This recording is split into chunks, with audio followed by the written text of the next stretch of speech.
Expounding the reason of the incessant plotting of the devil against us, he declares, "Before the advent of the Lord, the devil did not so plainly know the measure of his own punishment, inasmuch as the divine prophets had but enigmatically announced it. As, for instance, Isaiah, who in that person of the Assyrian tragically revealed the course to be followed against the devil.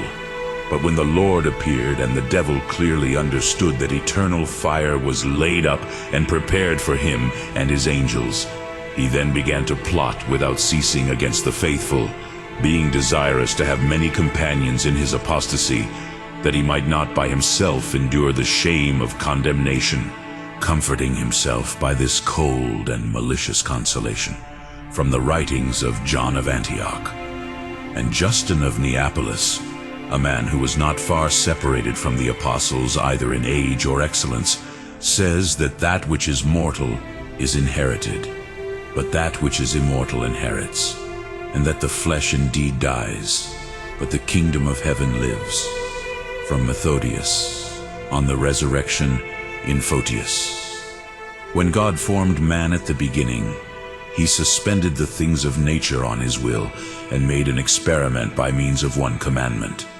For he ordained that, if he kept this, he should partake of immortal existence.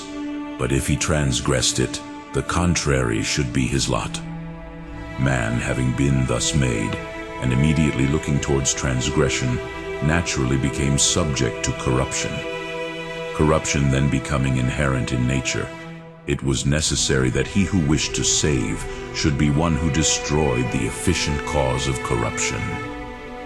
And this could not otherwise be done than by the life which is according to nature being united to that which had received the corruption, and so destroying the corruption, while preserving as immortal for the future that which had received it.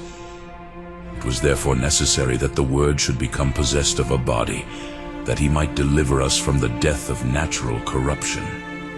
For if, as ye say, he had simply by a nod warded off death from us, death indeed would not have approached us on account of the expression of his will.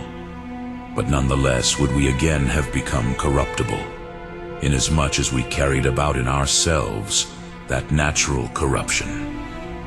Leontius against Eutychians and others, Book 2.